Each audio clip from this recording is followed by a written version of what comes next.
Salut YouTube, j'espère que vous allez bien, vous avez la pêche, vous avez la forme. Allez, vidéo du jour, pendant ma pause déj, je vais finir de manger. Il fait beau, il fait froid, je sais pas chez vous ce que ça donne. Nous j'avoue qu'il y a quand même du vent, donc ça y est, l'automne est rentré. Je voulais vous faire une vidéo aujourd'hui sur comment vivre mieux finalement avec moins. C'était un peu ma réflexion de ce que j'essaye, en tout cas ce que je tente à mettre en place à mon petit niveau, parce que il fut un temps où moi, je croyais que finalement le but du game c'était pour être heureux, il fallait accumuler, il fallait acheter des choses, il fallait avoir pas mal accumuler les objets, accumuler les voitures, le beau salon, le confort, tout ça. Et c'était ça, pour moi c'est un peu la preuve du ça va socialement, voilà. Fallait acheter. Et finalement je me rends compte qu'au bout d'un certain nombre d'années, en tout cas ce que j'essaye aujourd'hui de faire, c'est finalement de réduire le futile, ou en tout cas supprimer le futile, aller à l'essentiel, réduire même ma liste finalement des indispensables. Par exemple là je suis vraiment en train de réfléchir à l'intérêt de conserver ma moto. Voilà. J'ai une moto, mais finalement je m'en sers que l'été. Par chez moi l'hiver il fait vraiment froid, donc j'aime pas rouler quand il fait froid, ça sert à rien, donc finalement je roule quoi. Allez, si je roule 4 mois dans l'année, c'est le bout du monde. Dans ça tu payes l'assurance, tu payes l'entretien, tu payes tout ça pour finalement finalement allez, 4 mois de plaisir, et encore, je roule pas tous les jours, donc finalement je roule plus le week-end. Donc finalement je trouve que c'est finalement assez futile comme distraction. Et voilà, l'idée c'est peut-être de la. En tout cas j'y songe vraiment de plus en plus, donc je pense que je vais appuyer sur le buzzer, le bon coin, et la mettre en vente. Voilà, donc je voulais vous partager un petit peu ma réflexion par rapport à ça. Comment vivre mieux avec moins. Le premier élément de réflexion selon moi, c'est qu'en fait souvent on achète pour combler un vide, pour combler un manque, mais on n'achète pas pour véritablement combler un besoin. Quand tu réalises finalement que ton achat il n'est pas si indispensable que ça, et c'est là que tu t'aperçois que finalement, finalement tu as acheté pour te faire plaisir sur l'instant. Tu as acheté non pas parce que l'objet était indispensable, tu as acheté parce que finalement tu étais stressé, donc tu as acheté, tu n'étais pas bien, tu as acheté, tu t'ennuies, tu achètes.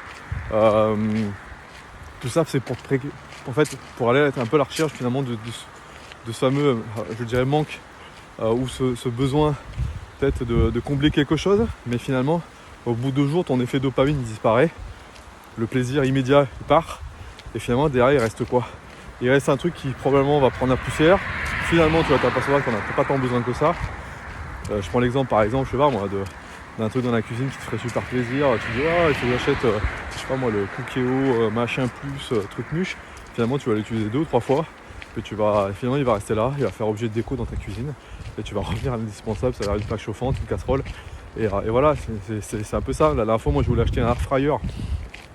Je me dis ouais super, j'ai acheté un air fryer, le truc qui consomme quasiment pas d'huile, le truc un peu soi-disant plus sain pour la santé. Et finalement je me suis aperçu que tu prends une poêle et tu mets quasiment pas d'huile d'olive, ou tu fais une cuisson au four, tu obtiens le même résultat, le four gelé, la poêle gelée. Donc est-ce que c'est vraiment indispensable dans ma cuisine quoi? Pas tant que ça en fait finalement. Donc voilà, à part pour combler finalement un vide de sens ou un manque, ou parce que voilà on est contrarié, on n'est pas bien, on est stressé. Tiens, je vais me faire plaisir, je vais acheter quelque chose. Et là, voilà. Finalement tu tombes un peu dans ce cercle vicieux là, et tu t'aperçois finalement l'effet marketing il est là, hein. L'effet marketing c'est pour te rappeler que cet objet soi-disant tu en as besoin. De toute façon tout est fait finalement pour que tu consommes et que tu rentres justement dans ce cercle vicieux de toujours plus, jamais satisfait, ou d'une certaine forme d'insatisfaction parce que tu ne possèdes pas tel ou tel objet, de désir. Finalement quand tu l'as acheté, finalement tu aperçois que voilà, tu vas passer à autre chose et on n'en parle plus. Tu vas vouloir désirer à nouveau autre chose. Et ça, finalement, tu tombes un peu dans ce cercle vicieux. Et l'idée, c'est de casser un petit peu tout ça, finalement, pour ne plus tomber dans cette fameuse société de consommation qui fait qu'à la moindre émotion, positive ou négative, tu vas succomber finalement à la tentation d'acheter quelque chose de nouveau. Deuxième axe de réflexion selon moi, et c'est là-dessus où moi j'essaie de travailler aussi, c'est que moins d'objets, moins d'encombrement, plus de clarté. C'est-à-dire que chez toi, si tu commences à faire un peu le vide dans chez toi de tout ce que finalement tu ne te sers pas. Alors il y en a qui utilisent des méthodes, j'ai vu par exemple, tu mets des objets dans une boîte de carton, que tu mets dans un carton, tu mets dans un garage par exemple, et puis si tu aperçois qu'au bout de 6 mois tu ne les as toujours pas sortis du carton, c'est que finalement l'objet il te sert à rien, tu n'en as pas vraiment besoin, et donc tu peux t'en débarrasser. Et moi ce que j'essaie de faire chez moi c'est de faire un peu plus de clarté finalement dans les différentes pièces de chez moi, et je m'aperçois que finalement moins tu as d'objets qui prennent la poussière, moins tu as besoin de faire le ménage, moins tu as besoin de faire le ménage, moins c'est encombré, moins de ménage, moins de je trouve de carcan, plus de clarté finalement, moins d'encombrement, et je trouve que ça a un impact aussi positif finalement dans les pièces dans lesquelles je vis. Je me prends finalement à aimer le moins de superflu, pas de tableau, les machins, vraiment quelque chose d'assez aseptisé. Alors j'en suis pas encore là, parce que je le fais vraiment au fur et à mesure, de manière progressive. Mais voilà, je suis vraiment en train de travailler là-dessus pour un peu me libérer mentalement de tous ces objets là qui t'encombrent finalement ton chez toi et qui servent finalement pas à grand chose. Par exemple, j'ai fait le tri dans ma bibliothèque, tous les bouquins que j'avais lus et que je savais très bien que j'allais pas les relire une deuxième fois, ils étaient là. Qu'est-ce que j'ai fait? Je les ai donnés. Du coup je me retrouve avec une bibliothèque qui est vide, donc la bibliothèque concrètement va jarter aussi. Donc vous voyez, c'est tout ça, et ça va pas me manquer en fait. Donc tout ça, ça me permet de gagner un petit peu en clarté, en visuel et moins d'encombrement. Je trouve que d'un point de vue mental, ça me fait du bien. Voilà, c'est un peu là-dessus où je suis en train de vraiment poser ma réflexion à ce moment. Troisième réflexion, c'est finalement acheter moins et mieux acheter. C'est-à-dire que le but du jeu, c'est pas de devenir un moine tibétain et de ne rien posséder, mais le but du jeu pour moi, c'est de mieux acheter, mais de mieux acheter finalement, d'acheter vraiment quand j'ai besoin. Et en fait, à chaque fois maintenant que je vais acheter quelque chose, ou en tout cas que j'ai envie d'acheter quelque chose, je me pose toujours cette question: est-ce que j'en ai vraiment besoin? Est-ce que j'ai vraiment besoin de cet objet?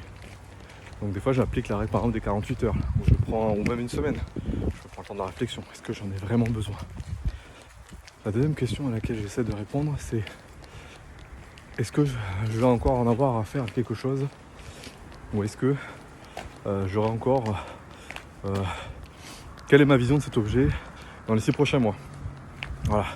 Est-ce que c'est vraiment l'objet qui sera utile en 6 mois? Comment je le vois, l'évolution de l'utilisation de cet objet?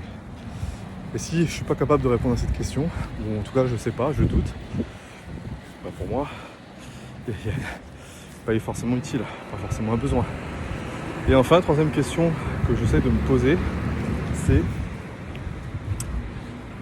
si cet objet, en fait, je ne le mettais pas à la vue de tout le monde, est-ce que j'en aurais vraiment envie?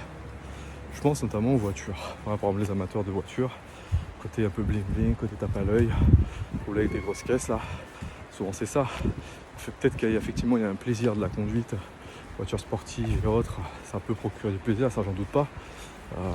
Mais derrière tout ça, il y a aussi ce côté tape à l'œil. Tiens, le mec qui roule en BM, il roule en Porsche, il roule en Ferrari, il y a ce côté bling bling. Voilà. Et finalement, quand tu achètes quelque chose toi, est-ce que tu l'achètes pas finalement pour le regard des autres, ou pour t'apporter un certain statut social, tu vois? Et maintenant, moi, dans ma réflexion, c'est ça. Si je suis pas capable de répondre à un grand oui à ces 3 questions, finalement, je l'achète plus. Voilà. Et c'est par exemple le cas de ma moto. Je l'ai acheté il y a plus d'1 an. Cette moto, effectivement, elle a un peu tape à l'œil. Voilà, c'est un plaisir. Mais en aucun cas, ça n'est un objet finalement utile. Et c'est vraiment la leçon là, que je retiens, j'en parle souvent dans la moto. C'est vraiment la leçon que j'en tire de tout ça, c'est que c'était un achat un peu compulsif, quoi. Donc j'espère en tout cas ne plus en faire. Mais voilà, c'était vraiment pour moi un cheminement de réflexion. Et maintenant, à chaque fois que j'achète quelque chose, ou en tout cas que j'ai envie d'acheter quelque chose, je me pose ces 3 questions pour, quand l'idée c'est d'acheter vraiment utile, d'acheter vraiment ce qui est vraiment nécessaire. Par exemple un téléphone portable, voilà, quelque chose de nécessaire. Je sais que dans 6 mois j'en ai encore besoin. Et puis je vais pas prendre le dernier iPhone, je vais prendre un iPhone, je sais pas moi, là aujourd'hui c'est le 17 qui est sorti je crois. Voilà, moi j'ai un iPhone 12 quoi. Et je l'ai acheté l'année dernière. Donc vous voyez, je l'achète toujours 3-4 générations en reconditionné bien évidemment. Je n'achète pas l'œuf. encore une fois, je préfère acheter des actions d'entreprise, des choses qui se valorisent dans le temps, que d'acheter des passifs qui eux vont perdre de la valeur dans le temps. Et finalement, qu'est-ce que j'en ai à faire moi d'avoir le dernier iPhone 17 quoi. Quatrième axe de réflexion, c'est que selon moi, en tout cas les études le prouvent, que les expériences rendent plus heureux que les objets. Voilà, que la possession d'objets. En fait, il y a eu des études, je crois, en psychologie qui démontrent que finalement, ce qui te rend le plus heureux, ce sont des belles expériences de vie et des choses qui vont te marquer finalement à jamais. Tu te souviendras toujours de ce voyage que tu as fait avec un tel ou un tel, cette soirée que tu as vécue avec tes amis, tes souvenirs d'enfance, quand tu faisais du vélo autour de la maison avec les copains. Ça, tu vas t'en souvenir. Tu vois, ça va te marquer, ça va être des moments forts finalement dans ta vie. Je sais pas moi, ton mariage, peut-être ton divorce malheureusement aussi, mais une expérience malheureuse, mais en expérience heureuse, tu vas percevoir que voilà, ces choses-là qui finalement sont beaucoup plus importantes avec l'objet que tu as acheté sur Amazon il y a 3 semaines, tu t'en souviendras même plus du prix que tu l'as payé, enfin bref. Tu vas percevoir que finalement ces objets de consommation du quotidien, c'est pas ça qui te rend heureux. Ce qui te rend heureux, c'est ces moments de vie, ces expériences, ces soirées, ces anniversaires que tu as fêtés pour peut-être tes 30 ans, tes 40 ans, dernier voyage que tu as fait, cette plage sur laquelle tu t'es doré la pilule, cette montagne que tu as gravie, tout ça, ça fait finalement, c'est ça qui t'enrichit, c'est ça qui te rend heureux, c'est ça qui marque véritablement ta mémoire et non pas voilà, le dernier téléphone, le bel appareil photo, la Clio, je sais pas quoi, RS, machin là, un truc qui finalement voilà, t'auront procuré peut-être du plaisir à l'instant T, mais au bout de 2 semaines ou 3 semaines d'utilisation, tu te rends compte que ça deviendra tout à fait normal. Et c'est pas ça finalement dont tu te souviendras en termes d'expérience. Voilà, ça c'est des études qui le prouvent. Et c'est pour ça d'ailleurs que maintenant aujourd'hui, moi, je préfère concentrer finalement mon budget loisir dans des expériences de vie, des voyages, par exemple, j'adore ça, que de mettre du pognon en m'endettant encore une fois sur un achat de téléphone en 10 fois sans frais. Aujourd'hui un iPhone 17 c'est bientôt un SMIC. Je comprends même pas qu'on puisse mettre autant de pognon dans un téléphone. Voilà, c'est 1200 €, 1300 €. Donc, concrètement pour un billet, on va faire 2 semaines à Bangkok et quasiment pour le même budget. Je pense que tu auras beaucoup plus de choses à retirer que de ce dernier iPhone 17 qui fera peut-être des plus belles photos que le 12. Mais finalement ça restera qu'un téléphone avec une possibilité d'aller sur internet. Voilà un petit peu ma réflexion aussi là-dessus, c'est que on est véritablement sur, en tout cas pour moi, de rediriger mes flux loisirs sur des expériences plutôt que de posséder des objets. Moins consommer, c'est aussi pour moi plus de liberté. C'est-à-dire que finalement chaque euro non dépensé, chaque euro économisé, c'est 1 € de plus d'épargne, c'est 1 € de plus d'investissement, et puis finalement c'est 1 € de plus qui me rapproche de ma liberté. Chaque objet que je n'achèterai pas finalement dans le futur, ce sont des objets, ce sont des choses qui vont vraiment me permettre de me sentir finalement plus libre, plus libéré, plus libre et financièrement plus riche pour pouvoir mener à bien mes projets finalement de liberté financière. Parce que c'est ça en fait qui nous motive tous, c'est-à-dire le moment où tu te dis tiens j'arrête, j'appuie sur le buzzer, j'ai plus besoin de bosser, le matin je peux besoin de me lever à 6h30 le matin pour aller bosser, je fais ce que je veux de mon temps, et le temps avec la santé, c'est ce que vous avez de plus précieux au monde, bien avant finalement l'argent, bien avant la possession d'objets, c'est le temps et c'est la santé. Voilà.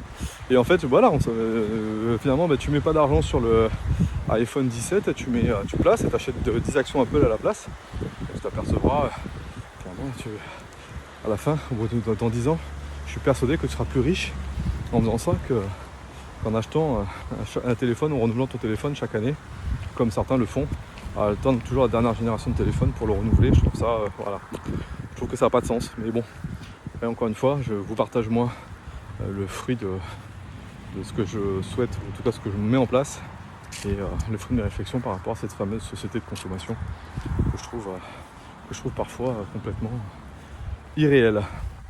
Voilà un petit peu du coup sur lesquels, c'est les points en tout cas sur lesquels moi je réfléchis dans ma consommation. Le but du jeu, encore une fois, c'est pas uniquement, hein, je tombe pas dans un minimaliste de forçat, c'est-à-dire que le but du jeu, c'est pas pour moi de réduire la possession d'objets à 20 ou 30 ou 40, pour l'instant j'en suis encore loin, mais c'est vraiment de réfléchir à acheter utile, à vraiment me consommer vraiment quand j'en ai vraiment besoin, à renouveler les choses qui me sont vraiment indispensables et pas renouveler les choses qui sont futiles. Et je me débarrasse aujourd'hui, je suis vraiment dans une politique de me débarrasser de tout ce qui m'encombre et qui finalement n'est pas indispensable dans ma vie du quotidien. Voilà ce que je voulais vous partager durant ma petite pause déj. Et puis écoutez, n'hésitez pas à partager voilà, ce que vous êtes un petit peu dans cette démarche. Qu'est-ce que vous faites vous à votre niveau pour consommer moins, épargner plus. J'aimerais bien avoir votre avis là-dessus. Et puis n'hésitez pas en tout cas à vous abonner à la chaîne et de me mettre un petit pouce, ça fait toujours plaisir. Voilà, je vous souhaite une belle journée, je vous dis à bientôt. Ciao ciao.